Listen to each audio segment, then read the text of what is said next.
Olá, tudo bem? Seja muito bem-vindo a mais um encontro deste grupo maravilhoso, o GEAL, o Grupo Espírita Amigos da Luz, unindo Japão, Brasil e o mundo inteiro nessa corrente do bem, na felicidade de podermos estudar juntos, de termos o Cristo redivivo em nossos corações, relembrando os seus ensinamentos, relembrando a tua passagem e reforçando a necessidade do progresso, a necessidade de estudarmos bastante e a alegria de nos conectarmos, ainda que à distância, mas assim, ó, juntinhos pela união dos nossos corações, um em cada ponto do planeta, mas vibrando luzes, todos em conjunto.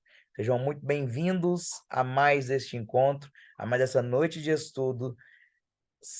Sintam-se em casa, sinta a energia que emana deste momento. Você que já está aqui conosco, ao vivo, conectado, e você que vai assistir depois aí na gravação, no YouTube, fique à vontade para sentir essa alegria. E não esquece de curtir e compartilhar o nosso vídeo, se inscrever no canal do GEAL, ativar o sininho da notificação, assim você não perde nenhuma novidade que a gente vai postando aqui, nenhuma reunião que a gente faz todo sábado. Então, para começar com muita alegria, com muita felicidade, vamos então fechar nossos olhos, elevando o nosso pensamento ao alto, tranquilizando e acerenando o nosso pensamento, para que possamos falar com Jesus. Mestre amado, de infinita misericórdia, gratidão neste momento pela alegria de podermos estar conectados, reunidos em teu nome.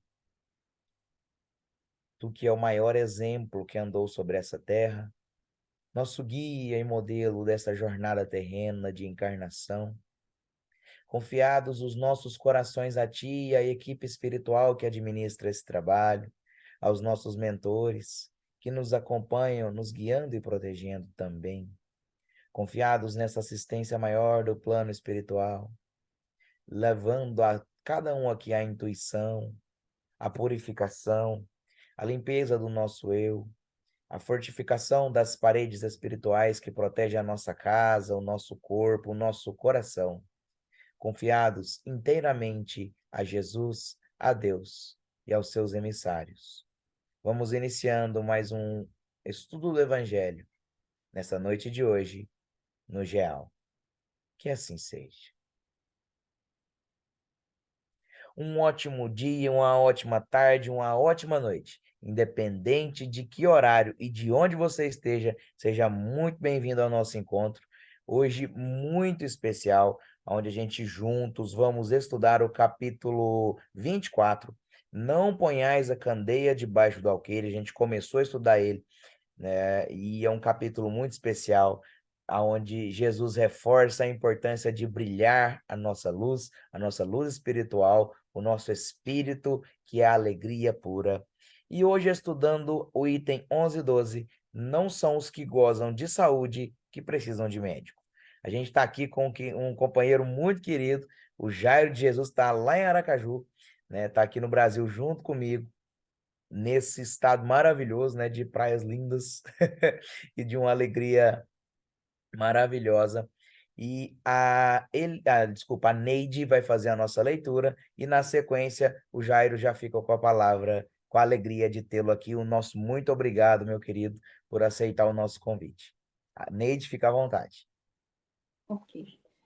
Então, os sãos não precisam de médico e tem 11.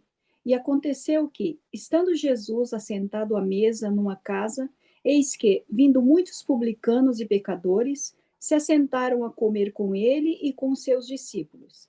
E vendo isso, os fariseus diziam a seus discípulos: Por que come o vosso mestre com os publicanos e pecadores?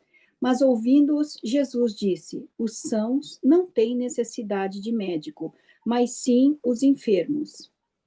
Jesus dirigia-se sobretudo aos pobres e aos deserdados, porque são eles os que mais necessitam de consolação, e aos cegos humildes e de boa fé, porque pedem que lhes dê a vista, e não dos orgulhosos, porque eles creem possuir toda a luz e não precisar de nada. Essas palavras, como tantas outras, aplicam-se ao Espiritismo. Às vezes, admira-se que a mediunidade seja concedida a pessoas indignas e, por isso mesmo, capazes de a empregarem mal. Costuma-se dizer que uma faculdade tão preciosa deveria ser atributo exclusivo de pessoas de maior merecimento. Digamos, de início, que a mediunidade é inerente a uma condição orgânica, de que todos podem ser dotados, como há de ver, ouvir e falar. Não há nenhuma de que o homem, em consequência do seu livre-arbítrio, não possa abusar. Ora, se Deus não tivesse concedido a palavra, por exemplo, senão aos que são incapazes de dizer coisas más, haveria mais mudos do que falantes. Deus outorgou as faculdades ao homem, dando-lhes a liberdade de usá-las como quiser, mas pune sempre aqueles que delas abusam. Se o poder de comunicar-se com os espíritos só fosse dado aos mais dignos, qual aquele que ousaria pretendê-lo? E onde estaria o limite da dignidade e da indignidade? A mediunidade é dada sem distinção, a fim de que os espíritos possam levar a luz a todas as camadas e todas as classes da sociedade, ao pobre como ao rico, aos virtuosos para os fortalecer no bem e aos viciosos para os corrigir. Esses últimos não são os doentes que precisam de médico? Porque Deus, que não quer a morte do pecador, o privaria do socorro que pode tirá-lo da lama? Os bons espíritos os bons espíritos vêm assim em seu auxílio, e seus conselhos, que ele recebe diretamente, são de natureza a impressioná-lo mais vivamente do que se os recebesse de maneira indireta. Deus, na sua bondade, poupa-lhe a pena de ir procurar a luz à distância e a mete nas mãos. Não será ele bem mais culpado se não atentar para ela? Poderia recusar-se com a sua ignorância, quando ele mesmo escreveu, viu com os próprios olhos, ouviu com seus ouvidos e pronunciou com a sua própria boca a sua condenação? Se ele não aproveitar, então será punido com a perda ou a perversão da sua faculdade, de que os maus espíritos se apoderarão, para o obsedar e enganar, sem prejuízo das aflições comuns com que Deus castiga os servos indignos e os corações endurecidos pelo orgulho e o egoísmo. A mediunidade não implica necessariamente as relações habituais com os espíritos superiores. É simplesmente uma aptidão para servir de instrumento mais ou menos dócil aos espíritos em geral. O bom médium não é, portanto, aquele que tem facilidade de comunicação, mas o que é simpático aos bons espíritos, e só por eles é assistido. É nesse sentido unicamente que a excelência das qualidades morais é de importância absoluta para a mediunidade. Não sei se o livro meu está um pouco diferente, né? Mas essa é a lição de hoje.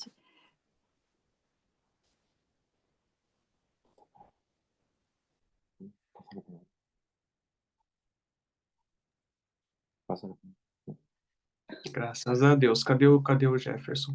Bom, feita a nossa leitura do nosso estudo de hoje, então, a gente passa a palavra para o nosso convidado, Jairo de Jesus, lá de Aracaju, Sergipe. E, Jairo, seja bem-vindo e fique à vontade. Muito obrigado. Mais uma vez, bom dia a todos. Que a paz do bom Mestre Jesus esteja com todos nós, agora e sempre.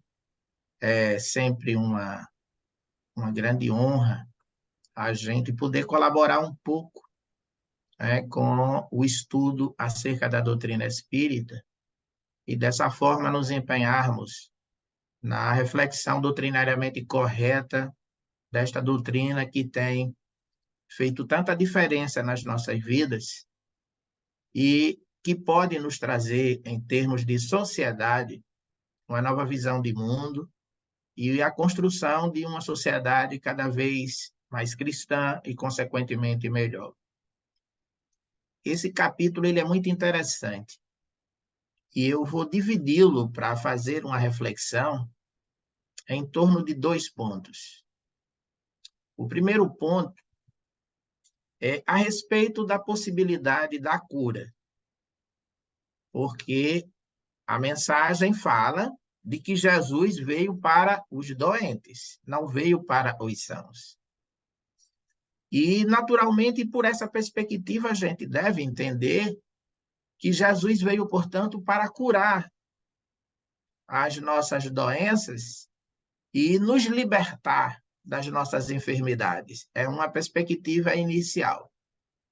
E o segundo momento, nós vamos estabelecer uma relação que é mais direta nos itens 11 e 12, especialmente no item 12, entre a mensagem do Cristo, não são os que gozam de saúde que precisa de médico, e a faculdade mediúnica. E aí a gente vai, a partir desta relação, ficar um pouco mais aderente a exatamente os itens 11 e 12. Mas por que nós vamos começar exatamente com aquele primeiro ponto relacionado à questão das curas? Porque, naturalmente, a mediunidade é um instrumento que proporciona não apenas o consolo para as nossas dores morais, mas também, através dos seus recursos magnéticos, a condição para nos trazer o bem-estar e, de certa forma, a cura para os nossos problemas de ordem física, somática, corporais. Então, sendo, portanto, um instrumento que nos proporciona essa possibilidade, há que se perguntar se todos podem se curar mediante a mediunidade. E nós sabemos que não. E aí a gente pode se questionar novamente, mas por que uns podem e outros não? E aí a gente pode muito rapidamente falar assim, é por conta do merecimento. Mas será que somente isso? Ou há uma relação que é possível se estabelecer entre aquele que busca a cura e aquele que se propõe a ser o intermediário para proporcionar esta cura? Esse item é muito interessante porque ele permite uma amplidão de reflexão. E eu vou deixar, inclusive, desde já aqui uma sugestão, né? Por que a gente não explora um pouco mais quem são os sãos? Ao invés de pensar apenas nos doentes. Então, é um conjunto de reflexões que se abre nesse item que é muito interessante. Há uma historinha curta em um dos livros trazidos, né, pela mediunidade de Divaldo Franco, Luz do Mundo, que é ditada pelo espírito Amélia Rodrigues, que fala a respeito de um diálogo entre Miriam, que era uma senhora, agora senhora, paralítica, e a sua patrona, a sua patroa, uma romana, uma patrícia, Lavínia. E nesse diálogo, nos conta Amélia Rodrigues, que quando jovem, Miriam, que morava na casa de Lavínia, que fora recebida pelos seus pais, Miriam era uma jovem bonita, mas paralítica. Mas ela tinha a habilidade de tocar como poucas pessoas. Tocava divinamente. E, por conta dessa habilidade, se tornara protegida da família de Lavínia. E já quando as duas estão na maturidade, ocorre esse diálogo que nos traz o espírito Amélia Rodrigues, onde as duas dialogando, Miriam revela para Lavínia, e elas tinham uma confiança muito grande entre si, de que conhecera Jesus. Quando ela tomara conhecimento que Jesus estava nas cercanias e as informações diziam que ele estava curando cegos, aleijados, paralíticos, fazendo uns enxergarem, outros andarem, ela, na sua jovialidade, achou que era a grande oportunidade da vida dela. E empreendeu todos os esforços e foi à casa de Pedro, onde Jesus, em determinado momento, se encontrava. E assim que chegou diante do mestre, com o semblante estampado no seu desejo, estampado no seu semblante o desejo de cura, Jesus pergunta para ela o que ela deseja que ele faça. E ela diz: eu gostaria de andar. E ele diz para ela que andar não era a coisa mais importante. E que ele não a faria andar, mas que daria a ela a principal cura que ela precisava. Daria a ela a cura real, a paz interior. E disse exatamente para ela essas palavras: vá em paz. E Miriam saiu desencantada, aturdida, desorientada. Durante dias, ela revela nesse diálogo com Lavínia, ela ficou sem compreender como que ela não havia sido curada. Se ele tinha feito isso com tantas outras pessoas. Para que a gente perceba a relação disso com a temática, Jesus é considerado por todos os espíritos que proporcionaram para a gente a codificação o médium de Deus. Então, como que ele não podia ter curado Miriam? E ela se incomodou com isto, ficou muito agastada, porque não conseguia compreender como ele não havia atendido a sua súplica, a sua rogativa. Mas, à medida que os dias passavam, ela começou a perceber que o ser dela, o seu interior, era tomado de uma paz e de uma harmonia como ela nunca teve na vida. E ela começou a compreender que ela podia levar um pouco daquela harmonia, daquela paz que lhe invadia a alma para as outras pessoas. E assim o fez. E passou a distribuir essa paz que lhe invadia a alma. E só com o tempo, um pouco mais depois de tempo, ela foi compreender o que Jesus de fato lhe dera. Ele não fizera ela andar. Não dera a ela a cura física, mas lhe proporcionara a oportunidade para a cura da alma. E quando ela conta isso para Lavínia, Lavínia, ao ouvir a primeira parte da história, ela se revolta. Mas como pode? Esse homem, esse rabi que você diz que adora, que parece que está enfeitiçada por ele, como que ele não te fez andar? E então que ela explica, a Miriam explica para Lavínia, o que ocorrera com ela depois. Talvez a gente compreenda a partir dessa pequena história, ou do trecho dessa pequena história, a grande oportunidade da mediunidade em nossas vidas. A mediunidade não veio para curar corpos, para sanar as nossas feridas. Ela também proporciona isso. Mas ela veio fundamentalmente para nos proporcionar um processo de redenção para com as nossas próprias consciências, nos permitindo promover o bem, e especialmente o bem moral, fazendo a gente compreender essa verdadeira cura, a cura real que Jesus nos trouxe. Porque Miriam, ao longo do tempo, ela descobriu que muitos daqueles paralíticos e cegos, aleijados, que Jesus curara, voltaram a enfermar. Mas ela não. Porque ela soube aproveitar a oportunidade da verdadeira cura. E transformou a sua vida em uma vida de bênçãos para todos aqueles que precisavam do seu concurso, da sua colaboração.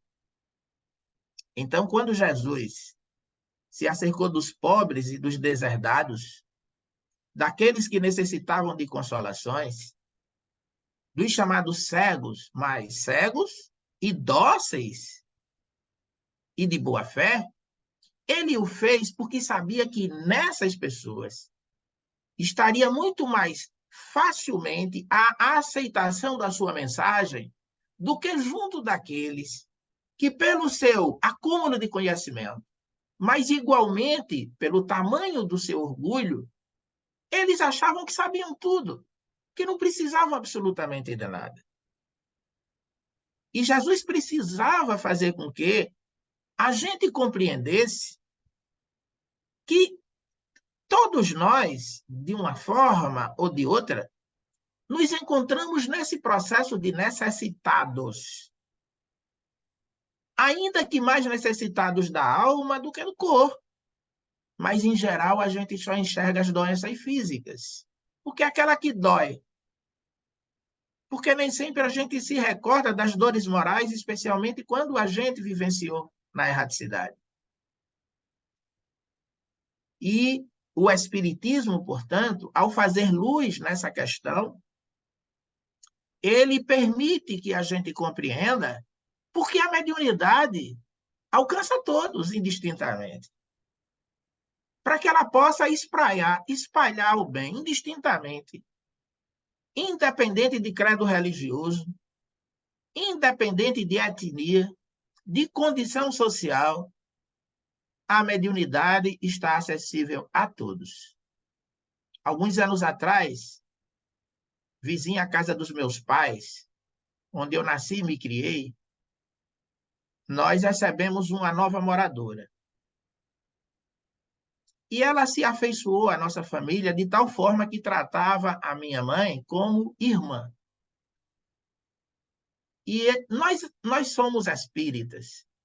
E ela era muito católica, de frequentar religiosamente, diariamente, as missas numa igreja que ficava próxima da nossa residência. Mas o que chamava a atenção nesta senhora, nós a chamávamos de Dona Sena, é que ela possuía uma faculdade mediúnica ostensiva, a flor da pele. De tal forma que muitas vezes ela tinha um irmão com grave problema de alcoolismo, ela estava em casa às vezes sozinha e de repente ela virava para o esposo e falava assim: eu preciso sair para ajudar o meu irmão. E o esposo perguntava a ela: mas você sabe onde ele está? Às vezes o irmão estava há 3 dias que não voltava em casa. Ela disse: eu acho que eu sei. E ela ia exatamente onde o irmão se encontrava. E ele sempre estava em pontos e lugares completamente diferentes. Mas ela ia convencida, porque alguma coisa lhe dizia lá no íntimo da sua mente que ela sabia onde ele estava. E o encontrava e o trazia de volta. E algumas vezes ela conversou comigo sobre isso. E ela me dizia: o que é que você acha disto, meu filho? Aí, como a gente tinha muita aproximação, eu dizia: isto se chama mediunidade. Ela dizia assim: mas o meu vigário, o meu padre, diz que isso não existe, que é coisa da minha cabeça. Eu dizia: pois é, não existe, mas funciona. Imagina se existisse e ela desencarnou, convencida de que a mediunidade não existia. Embora ela costumava ver o irmão nas ruas caído antes de chegar no local onde ele se encontrava. E eu estou dando esse exemplo porque é uma pessoa muito católica. Ela tinha sido educada num convento. Ela fazia questão de ser muito fiel à sua crença e era uma pessoa muito boa, porque a bondade independe do rótulo religioso e a mediunidade também.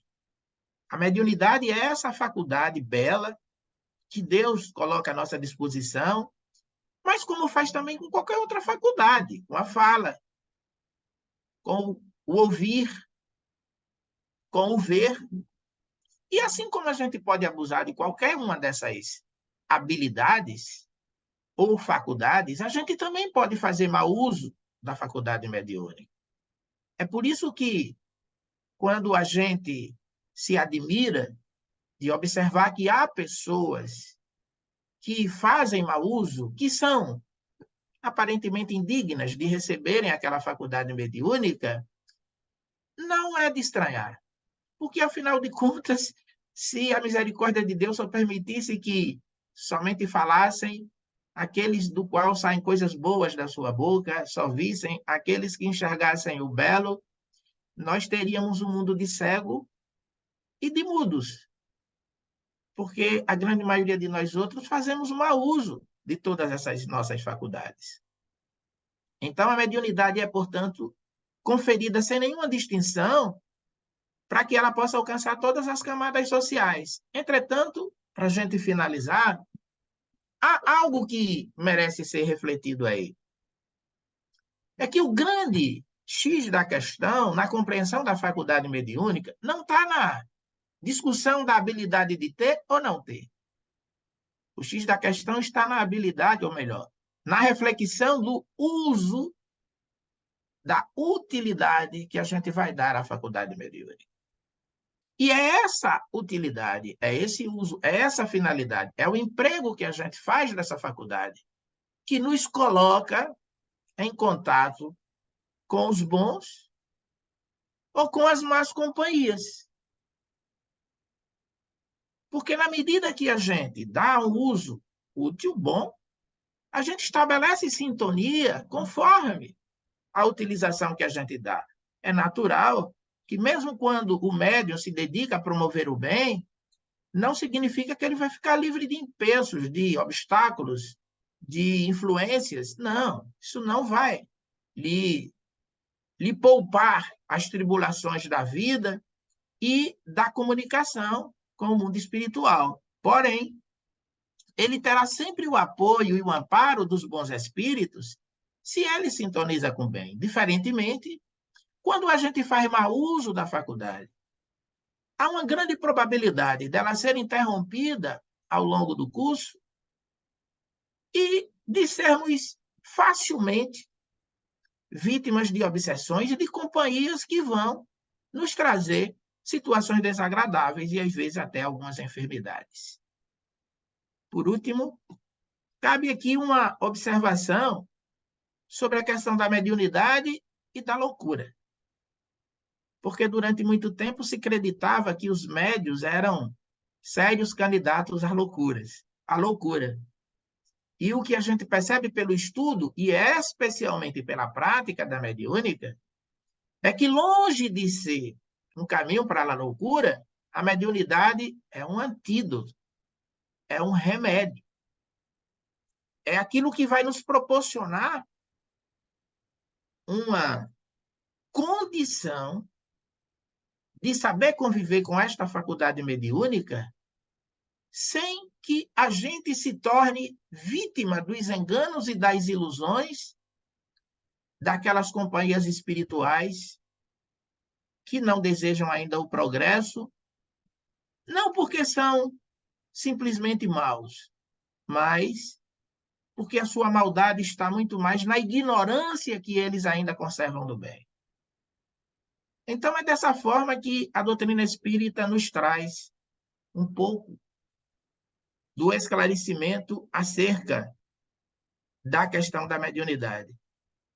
E essa mensagem de Jesus, quando ele, em Mateus, se refere que não são os que gozam de saúde que precisam de médico, encontra essa correspondência em relação à mediunidade. Vale frisar que a mediunidade não é um privilégio dos espíritas, não é invenção dos espíritas e nem está à disposição exclusivamente dos espíritas. O que significa que isso aponta, inclusive, para a grandeza dessa doutrina, que possibilita uma compreensão ampla, que alcança a todos, independente das suas convicções religiosas. E pode beneficiar sem nenhuma exigência, sem nenhuma troca, sem nenhuma necessidade que o médium, que a gente chama de educado e que popularmente a gente diz que foi tratado, que ele seja obrigado a se tornar espírita. Não, ele só precisa ser cristão. promover o bem, onde quer que ele esteja, e conforme as suas convicções. Aliás, a própria lição sinaliza isso muito bem, quando diz que, ao encontrar Mateus, Jesus foi à sua casa, e lá se encontrou com muitos publicanos, que eram pessoas sem credo religioso, e gente de má vida. Então, que a mediunidade possa, nos nossos dias, continuar alcançando todos os publicanos da terra, todas as pessoas de má vida, porque nessa categoria, muitos de nós ainda nos enquadramos. Que Deus nos abençoe, que nos permita, no processo de interação, novas reflexões. E naquilo que a gente possa contribuir, estamos nos colocando à disposição. Muito obrigado. Eu posso dar uma palavra só? Fique à vontade, Alice. Logo no item 12, né, quando Jesus dirigia-se principalmente fala que aos pobres e aos deserdados, né? Então, só para lembrar que muitas vezes nós temos nossa obediência às regras, né? Ah, porque é regra da casa espírita, por exemplo. Ah, porque é regra para dar atendimento fraterno, porque você tem que fazer curso, por exemplo, no Brasil, né? Aqui no Japão não dá nem para falar nisso, porque não temos tempo, nem é muito diferente a realidade. Mas, por exemplo, no Brasil, você vai poder frequentar tal curso se você fizer o básico do Espiritismo por 3 anos, vai fazer da paz quando tiver não sei quantos meses, né? Aí são regras, né? Então, se no nosso coração, se no coração da pessoa, né, ela tem essa tendência de fazer o bem, não é porque eu tenho a regra, porque aquela pessoa, por exemplo, é de má vida, porque aquela pessoa bebe muito, aquela família gosta muito de bagunça, porque aquela mulher, aquelas pessoas, né, têm uma vida muito muito péssimo, porque ele é muito pobre, não vai entender nada. Então, para a gente tomar cuidado, para a gente lembrar que Jesus não escolheu, né? Ele não escolhia as pessoas, ele foi na casa de Mateus, onde tinha um monte de pessoas de todos, né? De todo pensamento. Então, para a gente tomar esse cuidado conosco mesmo, né? Até onde que eu penso, nossa, o evangelho, eu vou levar o evangelho, entregar o evangelho para aquela família? Não vale a pena, sabe? Não, tantas pequenas coisas para nossa divulgação do nosso evangelho em qualquer parte do mundo, né? Para qualquer pessoa. Era só isso que eu queria falar.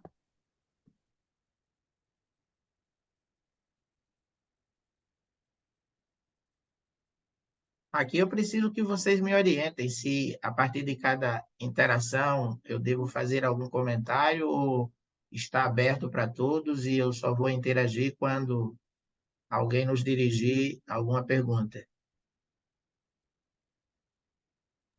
Se você pudesse acrescentar alguma coisa sobre os comentários, ajudaria muito para nós também. Ok.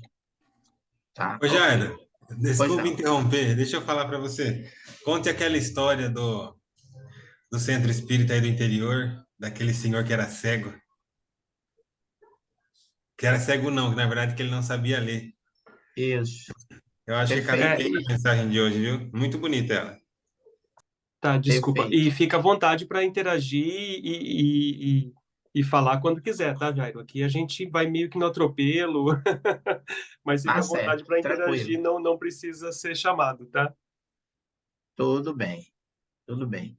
A nossa irmã Alice, ela fez uma reflexão sobre como é que a gente deve observar o ambiente, né, social, né, a nossa interação na casa espírita, e especialmente em relação a procedimentos e regras que são estabelecidos, né? O próprio Kardec, ele é muito, eu não diria severo nem rígido, mas ele é muito metódico, sistemático em relação ao processo de educação doutrinária. E especialmente no campo da mediunidade. Ele ainda é um pouco mais rigoroso. Quando ele nos fala que não dá para a gente compreender os mecanismos da mediunidade se a gente não fizer um estudo sério, metódico, portanto, disciplinado. Ele vai mais além ainda, Alice, quando ele diz que faz uma comparação, inclusive, no Livro dos Médiuns, dizendo que ninguém brinca de fazer química, física ou qualquer outra coisa e se mete a falar e fazer experiências sem o devido conhecimento. Então, não pode ser diferentemente com as coisas espirituais, porque é coisa séria. E depois há ainda um fato ainda mais interessante, é que não dá para a gente buscar a sintonia de bons espíritos se nós não levarmos a sério o nosso trabalho, o nosso empenho, o nosso esforço. Nós não vamos capitalizar, não vamos atrair igualmente espíritos sérios. Agora, eu aproveito, eu não sei se você também tinha interesse em observar esse aspecto, é que o ambiente também proporciona para a gente grandes oportunidades de nós nos conhecermos e nos educarmos moralmente. O primeiro ponto que eu vejo é que nós não vamos encontrar, e às vezes a gente deseja isso, né? Na casa espírita, a equipe perfeita, a equipe ideal, a equipe dos sonhos, como está na moda, né?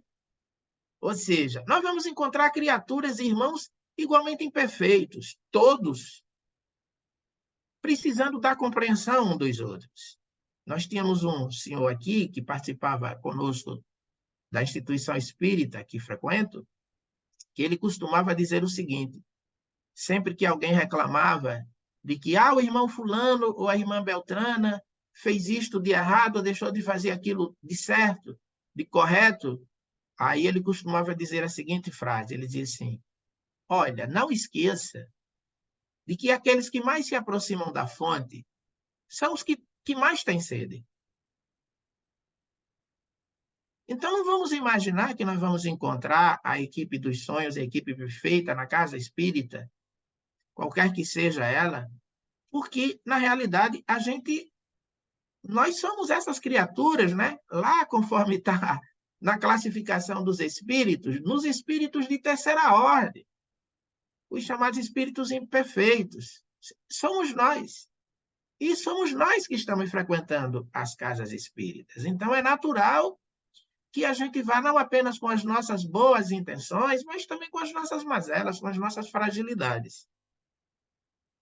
E isso nos remete ao que Mateus, né, nosso irmão aí, o nosso amigo querido Mateus, nos fez lembrar aqui, que é do caso de um senhor que nós conhecemos aqui, o seu Zé Luiz, que era presidente de uma casa espírita, onde nós, assim, na nossa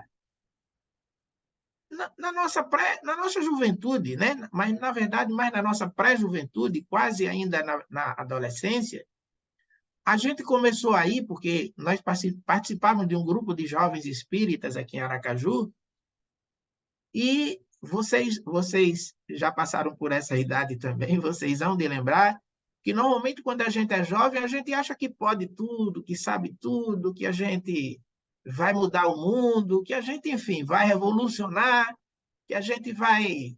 É como se a gente desejasse ser novos Kardecs, né? E a gente, naquele anseio de fazer mais, fazer o melhor, ainda lá na pré-juventude, nem era juventude espírita, era um grupo de pré-juventude, nós éramos adolescentes. A gente resolveu que gostaria de ser palestrante, de fazer palestra nas casas espíritas, mas nenhuma casa espírita abria as oportunidades para a gente fazer palestra, porque nós éramos muito imaturos.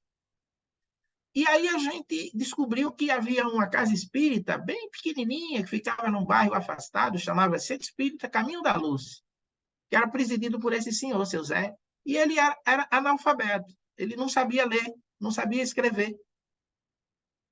E a gente, ao tomar conhecimento, disse, não, vamos para lá, porque lá a gente vai ensinar, a gente vai dar aula, a gente estuda todo sábado aqui, toda semana. Então, a gente vai falar para uma plateia lá, enfim. E olha, eu posso garantir uma coisa a vocês. Talvez foi um dos centros espíritas onde nós mais aprendemos. E é muito provável que com o seu Zé Luiz foi onde nós recebemos as mais lindas lições de um analfabeto. Seu Zé era uma alma boa, pura, um poeta, fazia versos de cabeça, como a gente costuma dizer aqui no Nordeste, sem escrever absolutamente nada.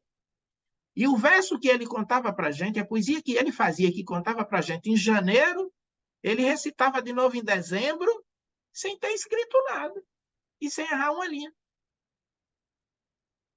Era um repentista. Ele conhecia o Evangelho segundo o Espiritismo do início ao fim, sem nunca ter lido. Só de ficar prestando atenção ao que os outros liam, comentavam, e ele fazia suas reflexões e depois trazia informações e comentários que muitos de nós que líamos o Evangelho há um tempão não conseguíamos fazer. Então, seu Zé era essa alma boa, um espírito que a gente só veio entender depois. Com certeza era um espírito bem mais adiantado que a gente, moralmente, que estava ali envergando um corpo que não teve oportunidade de desenvolver o intelecto nessa última existência, mas que era uma alma muito mais elevada que as nossas, porque a facilidade com que ele compreendia, assimilava, e mais do que isso, a facilidade que ele tinha de passar as informações para a gente era impressionante. Então, isso demonstra... E tinha uma capacidade de inspiração que dificilmente alguém poderia colocar em dúvida a faculdade mediúnica de inspiração que ele tinha. Porque ele conseguia falar as coisas com uma facilidade que quem não o conhecesse imaginava que ele era um homem muito intelectualizado. Apesar de vez em quando sair algumas palavras com expressões mais populares, nem sempre no vocabulário adequado, mas o sentido, a coerência, a consistência das ideias era de uma perfeição que não deixava dúvidas a qualquer compreensão. Então, isso demonstra, né, um pouco dessa faculdade que cada um de nós tem a oportunidade de desenvolver. Seu Zé era médio, com uma mediunidade ostensiva, capaz de fazer as pessoas ficarem serenas e calmas com a simples conversa, porque ele transbordava magnetismo. Então, isso demonstra que a gente pode e deve fazer uso da nossa faculdade para promover o bem, e nessa dimensão, nessa proposta, nesse propósito, a gente vai estar sempre amparado, protegido dos bons espíritos, para que a gente possa alcançar esses que precisam, de fato, da cura real. Eu acho que me alonguei um pouquinho, Alice, mas foi porque Mateus pediu para eu lembrar esse caso aqui de seu Zé, que é uma pessoa que me toca muito quando eu relembro da convivência, da feliz convivência que eu tive com ele na minha juventude, na minha pré-juventude e na minha juventude. Que bom saber, né, que a gente fala assim de levar o evangelho de Jesus, né? Não, independente da mediunidade, mas de Sim. você, né, levar uma palavra, de você levar um abraço, de você levar, enfim, aquilo que é amor, que é o bem para todas as classes, independente de, né, se aquela pessoa é bêbada, se aquela pessoa é viciada ou não. Aí é que a gente tem que tomar cuidado e, né, e levar essa luz, né? Brilhar nossa luz onde a gente puder levar, né? Nesse sentido. Obrigada.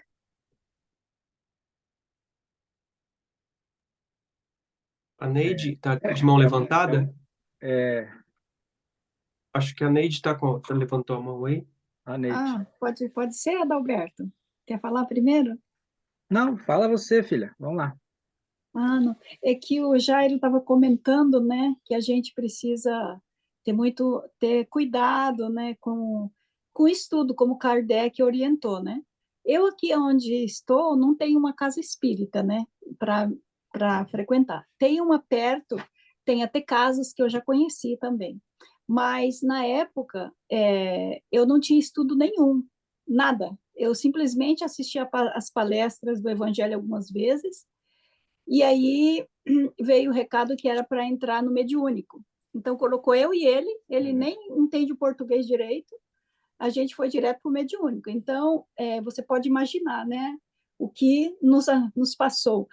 Mas foi muita coisa, foi muito complicado. Eu fiquei até meio adoentada, não por causa da mediunidade, é porque você não está preparada para todas as coisas que acontecem, então você acaba se deixando levar, né, por coisas assim que se deixa adoentada. Mas isso foi um grande estudo, como você colocou. Às vezes, se eu não tivesse passado por isso, eu não tinha buscado tanto estudo. Então, como eu estava buscando estudo, e às vezes você ia comentar, eu vi tal coisa. Não, não, não, não, porque não aceitava alguma opinião e tinha médio principal, você não incorpora, aguenta, fica aí. Então, não aceitava, né? Então, eu comecei propriamente, eu mesma, por estudar sozinha, buscar na internet, ler, a rejeitar o que eu ouvia e o que eu lia dos livros de Kardec. Então, a gente optou por sair. Aí aconteceu uma coisa muito grave, o meu filho ficou muito doente, com uma doença muito grave, um tumor cerebral, e hoje eu entendo que esse tumor me fez afastado, sair, eu não conseguia mais ir, porque meu filho ficou operado, ficou paralítico, né? Então, eu não frequentava, parei de frequentar. Mas eu continuei buscando, e foi descobrindo que tudo que eu estava vendo, aprendendo ali, tinha muita coisa errada, mas eles tinham grande boa vontade. Para eles estão até hoje fazendo o correto, fazendo o melhor. Era o que eles podiam dar, né? Mas aí, conforme eu ia estudando pela internet, buscando, fui conhecendo, como você disse, quando você busca os bons espíritos, eles vêm te auxiliar. E foi aparecendo pessoas do Brasil, assim, conheci do nada, comecei a assistir um programa e vinha, e foi dando para estudar junto, e depois eu fui estudando, foi aparecendo outras pessoas, e isso foi encaixando, até que encontrei também o GEAL agora, estou estudando com eles, que para mim foi uma benção, foi o professor Atacírio Rangel que me passou esse grupo para mim.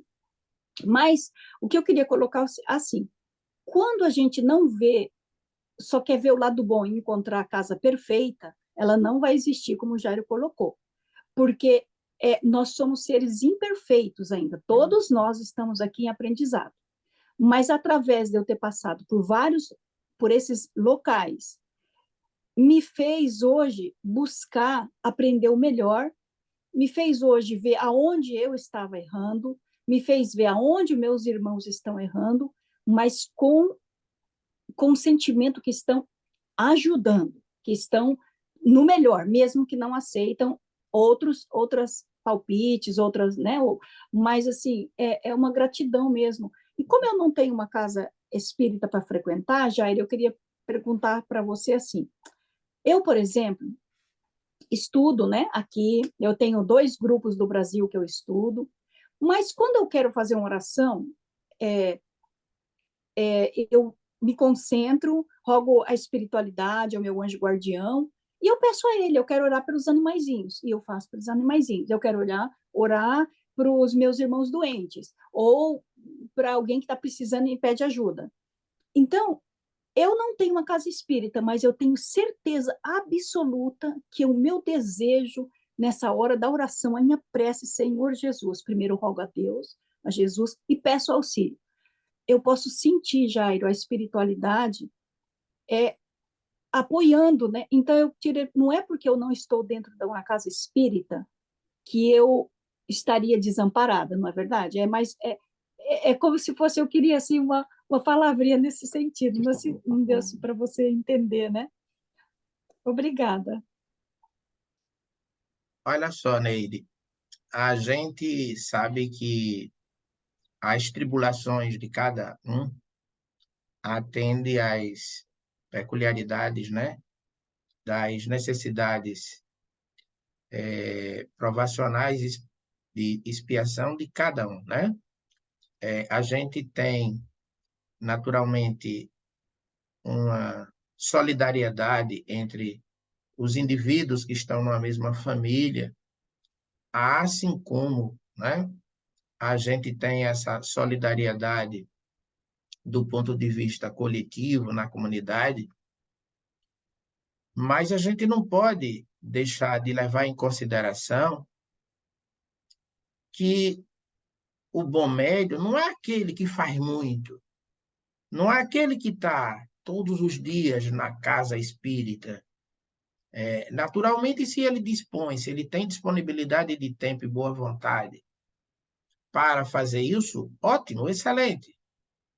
Mas o bom médium é aquele que é médium 24 horas, em casa, no trabalho, na rua, onde quer que ele esteja.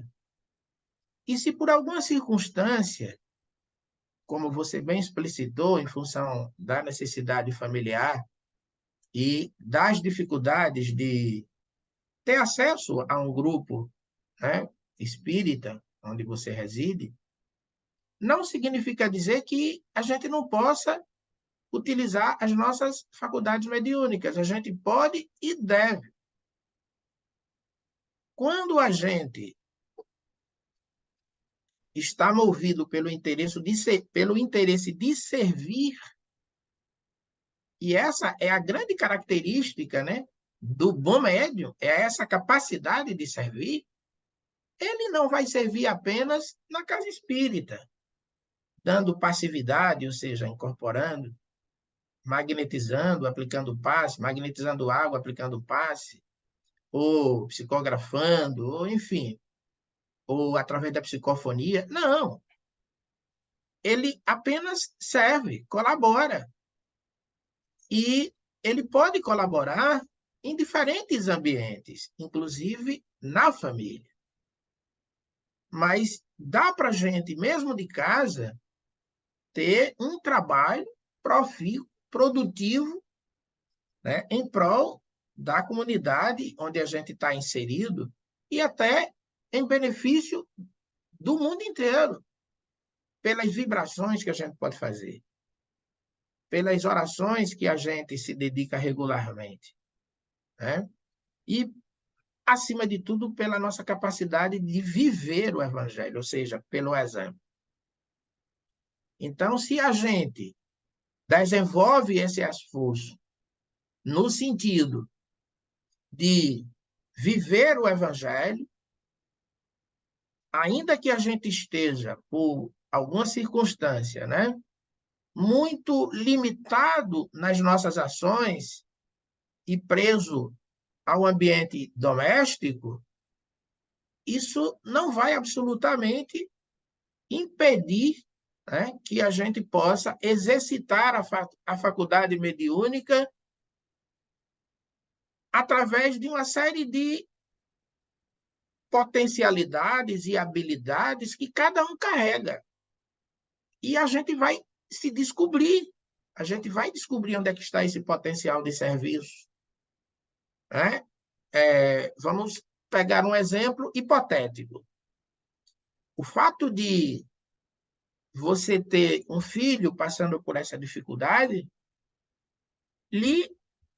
digamos assim, lhe impossibilitou de você fazer um trabalho mais a nível de uma instituição espírita, mas lhe abriu uma outra possibilidade de entrar em contato com pessoas que convivem com situações semelhantes à sua, de levar uma palavra de conforto a essas pessoas, de dizer que a imortalidade é um fato nas nossas vidas, de tranquilizar essas mães de que o sofrimento pelos quais os seus filhos estão passando tem uma utilidade providencial, porque nada Deus faz de inútil.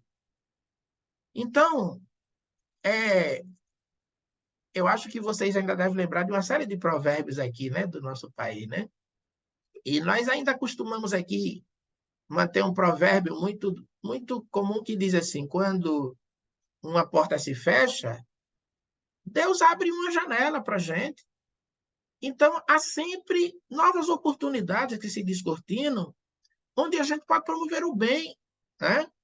Criar uma associação, visitar pessoas. Enquanto a gente está nos hospitais, a gente vai levar um pouco de afeto aos outros enfermos que lá se encontram, compartilhar as nossas dores com aqueles que estão sofrendo dores semelhantes. Ora, se isso não for exercitar a faculdade mediúnica, então nada mais tem utilidade do que isso, que é a promoção do bem.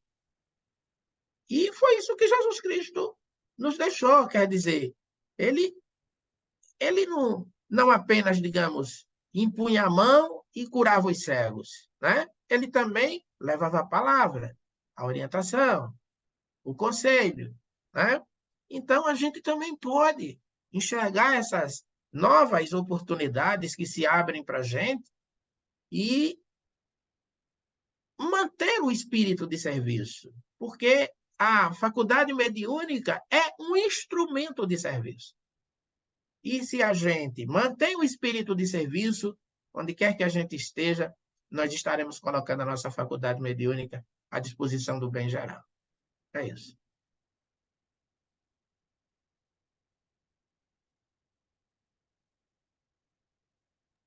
Muito obrigada. Gratidão, olha, foi excelente. Fico muito agradecida. Mas quero dizer que meu filho, ele voltou a andar, voltou a caminhar. E Graças tudo a isso Deus. é uma história muito grande, mas ele voltou. E o que você falou agora, parece que, né, você sabia, né, que uma coisa foi levando a outra, e esse motivo fez eu buscar mais ainda a Jesus, né? Como você disse da moça, a história, eu estava refletindo, ela foi curada da alma, né? E o meu filho, ele recebeu a cura, apesar que ele faz ressonância de 3 em 3 meses, é um tumor no cérebro, né? Ele é jovem, mas ele voltou a andar, não é igual uma outra pessoa com os movimentos, mas assim, eu sei que tudo está envolvido né, como você disse, no que nós temos que aprender aqui. Gratidão, Jairo. Deus abençoe grandemente. A todos nós. Jairo. Jairo de Jesus. É de Jesus mesmo, Jairo? Aqui nós temos uma brincadeira que a gente fazia com o meu irmão mais velho. Eu sou o mais novo de 6 irmãos. Então, o meu irmão mais velho, eu não servi às organizações militares, acho que por causa do meu tamanho. Mas ele é um pouquinho mais forte e tal, e ele serviu o Exército Brasileiro. Então, vocês sabem que lá no Exército recebe um nome que eles chamam nome de guerra, né? E É, coloca no uniforme. E aí o nome dele é José de Jesus. E aí José o de pessoal Jesus. brincava muito com ele, dizia, você é de Jesus ou é do cão? Ele, não, eu sou de Jesus. Porque ninguém Jairo, quer ser do outro lado. Eu também, né? nós fazemos aqui no Japão vários estudos, são vários grupos. Temos estudos todos os domingos, temos assistência aos homeless. Aqui nós fazemos no último domingo. Temos na quarta-feira, temos estudo da obsessão. O que não falta é grupos espíritas interessados. Dia 3, nós vamos estar em Suzuka, fazendo um grande evento, reunindo essa equipe enorme aí, vamos falar de atendimento fraterno e passe. Quem é que pode, tudo mais. E desenvolvemos essa ação entre amigos aqui. Ontem, por exemplo, nós fizemos um estudo, começou às 9h30, e quando a gente foi perceber, já era meia-noite. Quer dizer, era outro dia, de tão bom que estava o bate-papo nosso. Todos o pessoal do Japão.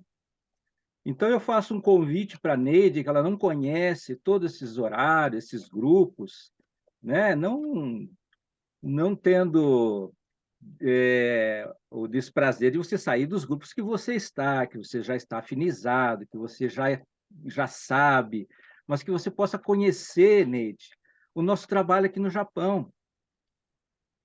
É lógico, eu e a Alice visitamos vários grupos espíritas no Japão e, né, Alice, nos decepcionamos muito, porque eram pessoas ainda com boa vontade, como diz a Neide, né? Boa vontade, mas não era realmente o que nos trazia a informação que nós poderíamos progredir.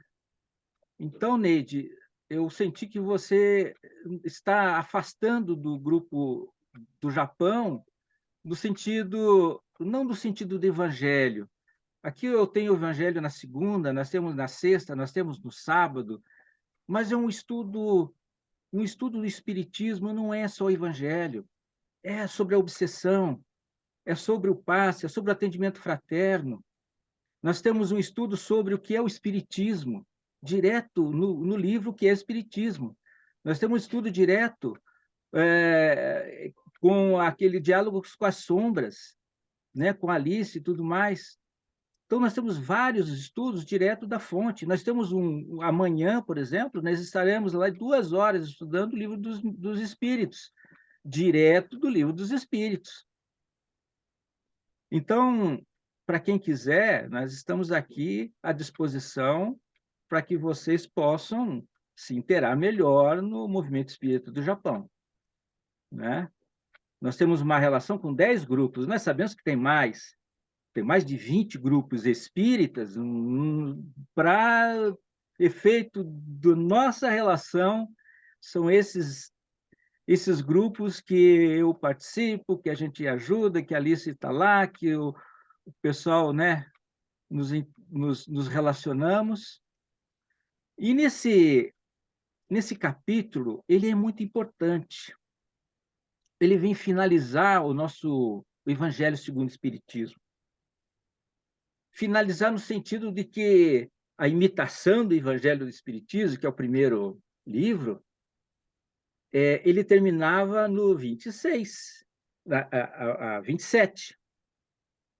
Então, nós temos aqui um capítulo que é Não Coloqueis a Candeeira debaixo da Alqueira, que ele explica que o Jesus falou assim, por quê? Tudo que você saber, passa para frente, mesmo que você não compreendeu direito. Aquela criança, ele fala aqui da criança, né? Como uma criança, né? Que vai... E aí ele fala da criança aqui, como você tem a idade criança, tem o jovem e tem o adulto. Paulo já falava isso, né? Quando era criança, falava como criança, agora que sou adulto. O que nós encontramos são vários espíritos ainda crianças. Mas eles estão com boa vontade, né? Como diz a Neide, né? Mas estão como crianças, não compreenderam direito. No capítulo 25, que nós vamos ver semana que vem, vai buscais e achareis. No 26, vai ser o dom da cura. E vai falar da fé, o dom da cura, no 26. E vai terminar no pedi e obtereis, que é uma passagem, uma porta para aquele outro livro que Kardec colocou, juntou ele com o Evangelho segundo o Espiritismo e formou, então, esse nosso que são as preces espíritas, né, que termina o capítulo com 28. Quando ele fala, não coloqueis o alqueire, não coloqueis a luz embaixo do alqueire, ele também fala assim, olha, quando você receber uma informação, hoje nós temos muita fake news, né? Nossa,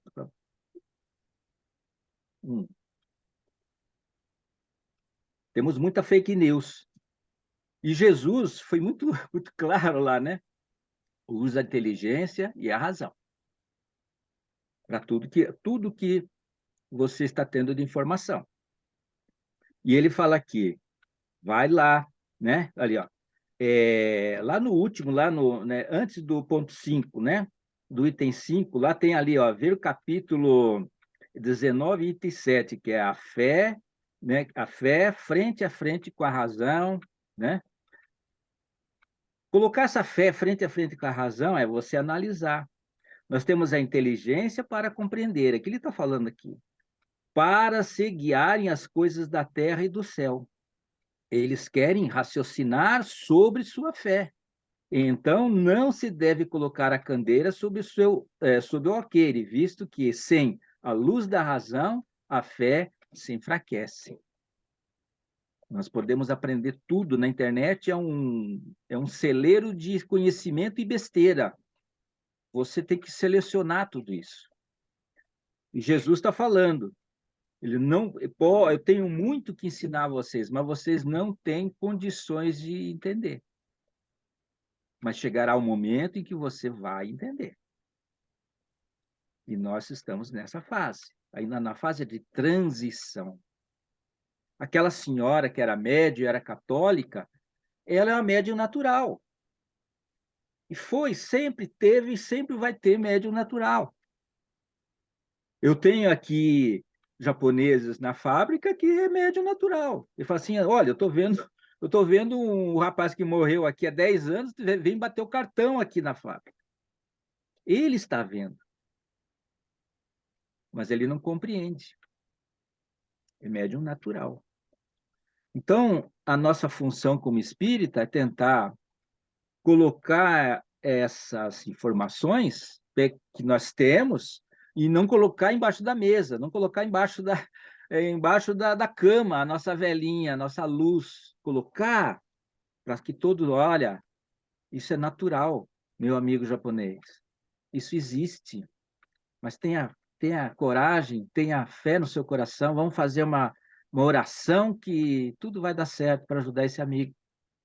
Não precisa falar de espírito, não precisa falar de oração católica ou cristã, que aqueles não têm nada a ver, mas fazer uma reverência e a vida que segue. Temos aqui no 5 que ele vai falar sobre o mundo sucessivo. No item 5, ele vai lá no final, ele fala assim, olha, tudo que está oculto será descoberto um dia, e o homem ainda não pode compreender sobre a Terra, que será sucessivamente desvendado nos mundos mais avançados. Tudo que nós não compreendermos agora, nós compreenderemos depois. Calma.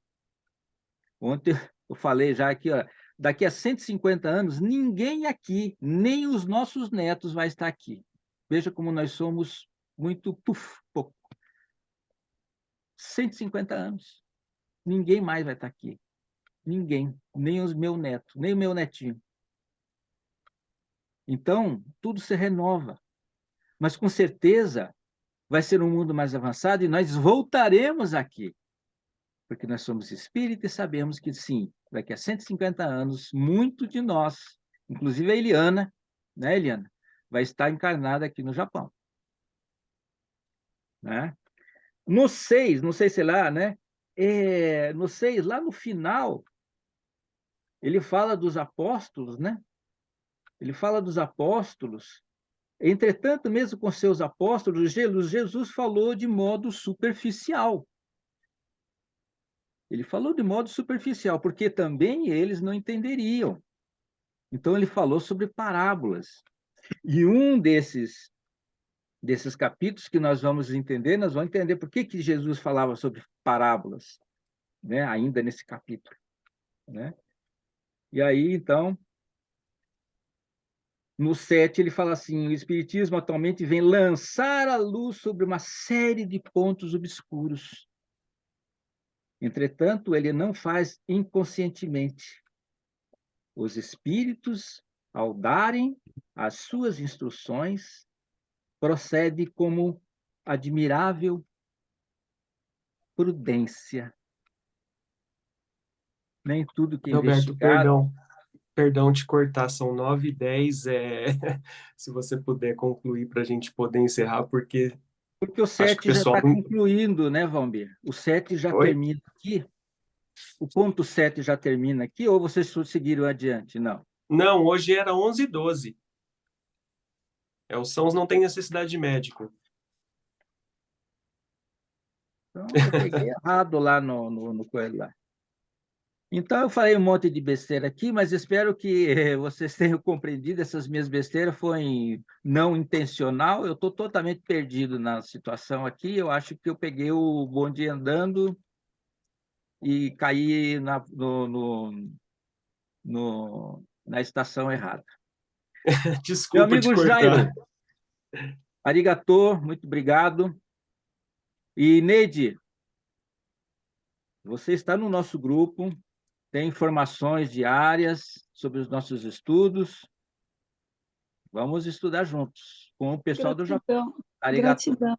É justo o horário que você passou para mim dos grupos, é o horário que eu estudo com os dois grupos do Brasil. Como eu estou estudando o livro dos Espíritos e o livro dos Médios, então eu estou quase terminando, mas é justo o mesmo dia. Mas não é que eu não queira estudar com vocês. Assim que eu terminar, gratidão, a gente estuda assim. E hoje eu estudo com vocês aqui no grupo.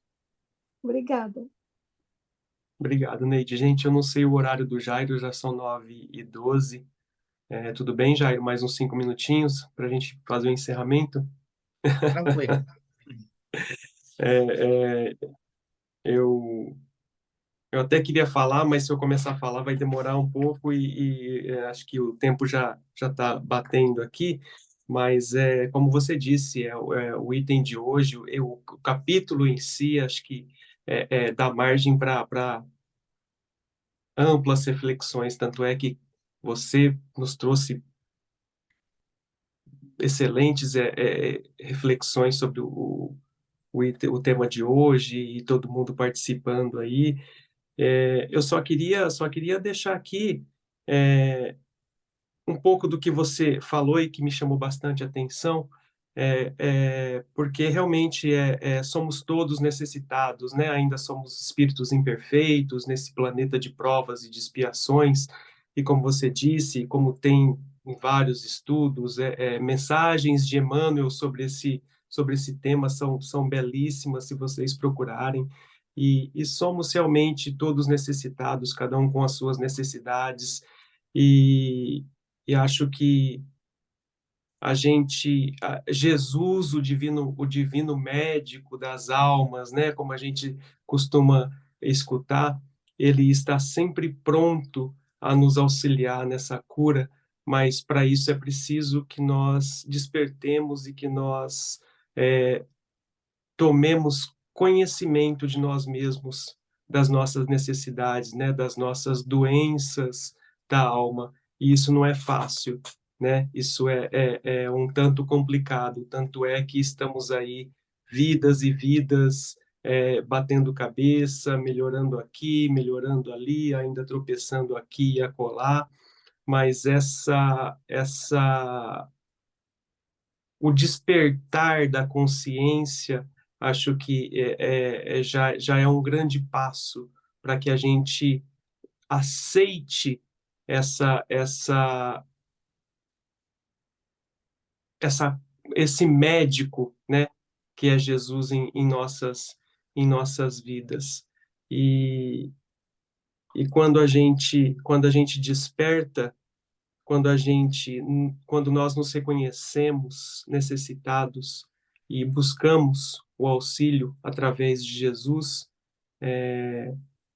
nos traz um conforto muito grande. Acho que não à toa este item está nesse capítulo. Não coloqueis a candeia debaixo do alqueire, porque quando a gente se descobre, mesmo doentes do corpo e ainda da alma, nós ainda assim temos as nossas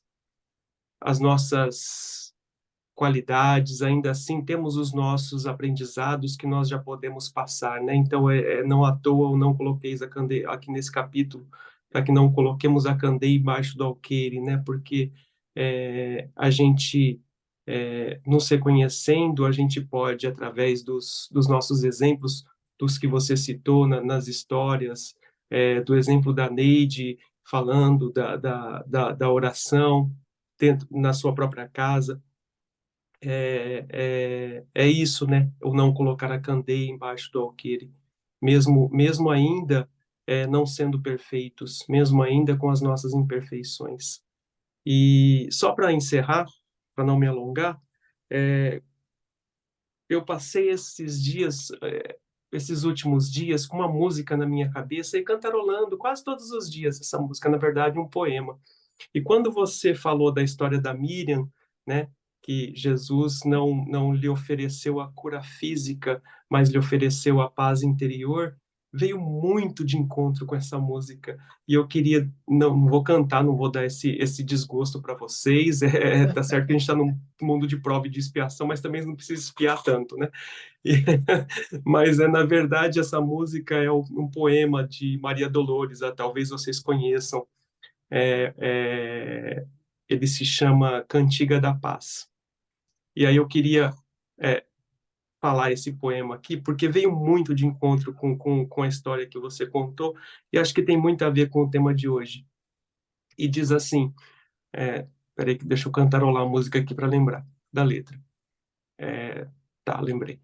Se quiseres sentir a paz dentro de ti, escuta, meu irmão, faze silêncio e espera, que volte a primavera na força da oração. Transforma teu soluço em risos de esperança no amanhã que vem. Depois da tempestade, surge sempre a bonança, agora ou mais além. Então, é muito disso, né? É essa busca da paz, da espera, através da oração, da esperança que depois da tempestade pode não vir agora, pode não vir nesse instante, pode não vir amanhã, mas um dia virá. Se não nessa vida, em outra, né? E tem a sequência que diz assim, em tua longa estrada, só tu tens o poder de transformar espinhos em flores perfumadas, que ao sol da confiança enfeita os teus caminhos. Olhando ao teu redor, verás que almas tristes te pedirão amor. Tua tristeza esquece, sorri, ampara e aquece, seja o irmão quem for.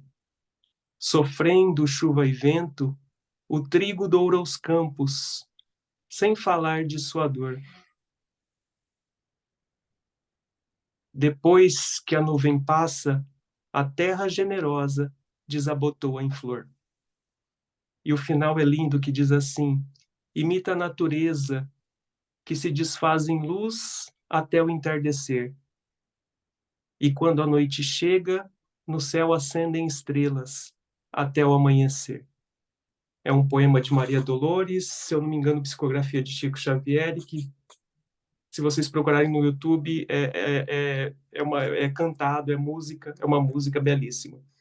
E acho que esse poema tem muito a ver com tudo que o Jairo trouxe para nós, a história da Miriam, e o tema de hoje, que é isso, né? Essa paz interior que a gente busca para esse equilíbrio. Essa é a nossa grande cura, esse equilíbrio, né? Esse equilíbrio moral, esse equilíbrio espiritual. E a partir do momento que a gente alcança isso, é transformar nossas dores em esperança, em exemplo, em trabalho, né? Como diz ali, olhando ao teu redor, verás que almas tristes te pedirão amor, tua tristeza esquece, sorri, ampara e aquece, seja o irmão quem for, né? Era isso que eu queria trazer, e a gente já está muito adiantado da hora, então eu só queria deixar o Jairo, se gostaria de acrescentar mais alguma coisa para a gente partir para o encerramento. Não, somente agradecer a oportunidade. Desejo que vocês continuem esse trabalho, que é um trabalho muito importante para cada um, porque não apenas permite esse processo de aculturamento da doutrina, que não é o essencial, mas é muito importante, é fundamental, porque o essencial é a gente viver um pouco daquilo que aprende. Acho que o processo de estudo ele é relevante, ele é necessário, ele se torna imprescindível nas nossas vidas, mas há algo que é insubstituível para o nosso progresso, para o nosso adiantamento moral, que é a nossa vivência, a nossa prática. Então, a gente precisa praticar, ainda que um pouco daquilo que a gente estuda, porque é isso que vai fazer a grande diferença. conhecimento, ele alimenta as nossas almas, nos dá uma grande capacidade de discernimento, mas é a ação no bem que pode, de fato, né, fazer a grande diferença nas nossas vidas. E é exatamente isso que a doutrina nos revela. Quando, nesse capítulo, inclusive, né, um pouco mais anterior, quando Kardec e os espíritos questionam que proveito se podia tirar de uma multidão de parábolas, já que Jesus ensinou por parábolas. E que proveito poderia se tirar disso, se muitas vezes o entendimento da parábola nem sempre se torna compreensível para todos, né?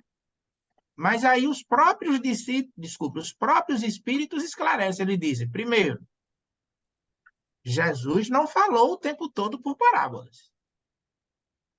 Ele falou por parábolas somente aquelas partes que eram mais abstratas da doutrina que ele trouxe. Esse é o primeiro ponto.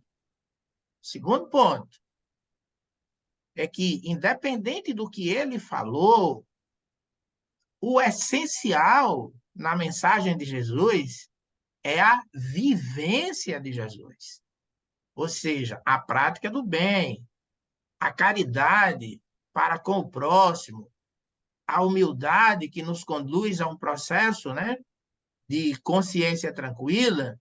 Então, sob a prática da caridade, sob a prática da humildade, aí não tem parábola, não tem comparação, porque é a exemplificação, é a vivência.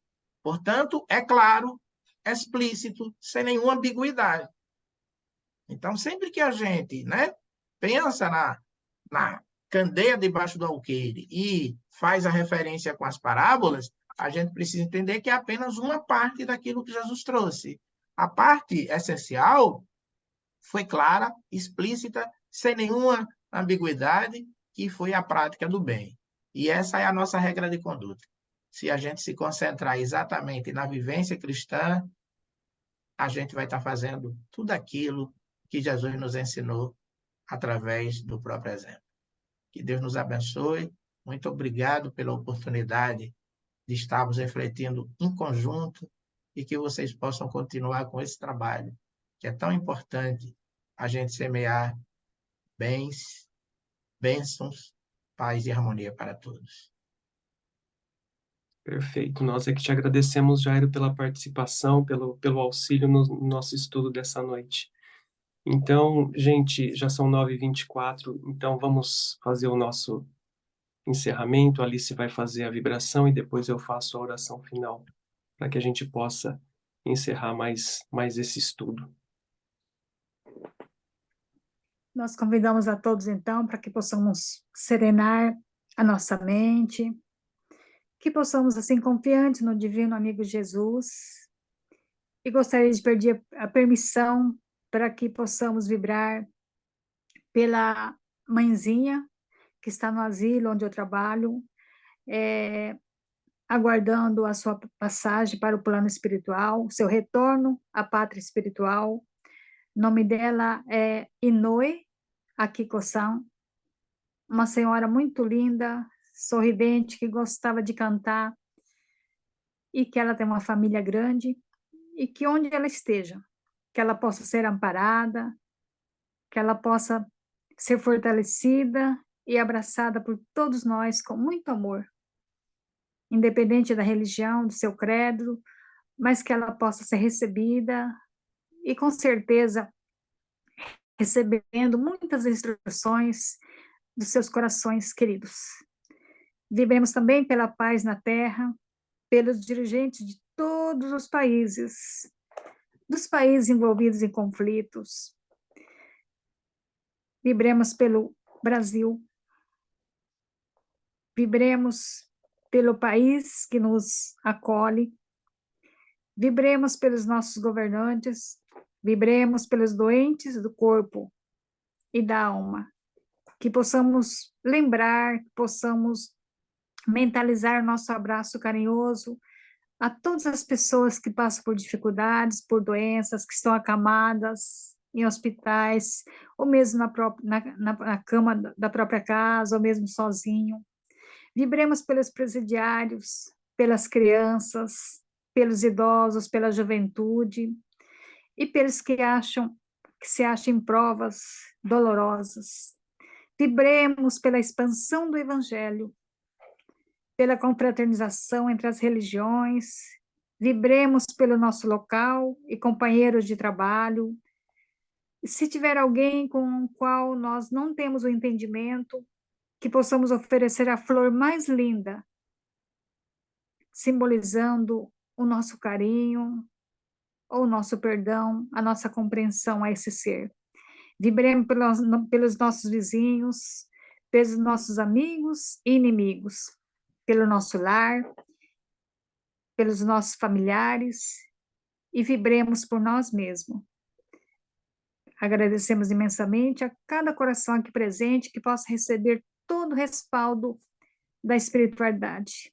E agradecendo carinhosamente pelo Jairo, que ele possa estar conosco por muitas vezes, várias vezes no nosso Evangelho. E que possamos envolver o Valmir, que fará então a prece final por todos nós. Pai de amor e bondade, é com imensa alegria e gratidão que mais uma vez encerramos aqui o estudo do Evangelho em mais um sábado. Gratidão pelas lições, gratidão pelas amizades, gratidão pelo amigo Jairo, presente aqui conosco nesta noite, que ele possa seguir a sua vida, o seu caminho, sempre levando a luz da vossa mensagem a tantos outros corações, e que nós também possamos sair daqui um pouquinho melhores, de corações renovados, que possamos prosseguir os nossos dias, procurando viver com cada vez mais amor, com cada vez mais entendimento de nós mesmos, colaborando com os melhores dos nossos pensamentos, dos nossos sentimentos, para a paz e a harmonia de cada dia. Assim, Pai, te pedimos a permissão para encerrarmos mais este nosso estudo e que possamos estar juntos no próximo sábado, na próxima semana, para mais um encontro. Que assim seja, graças a Deus. Obrigada, graças a Deus.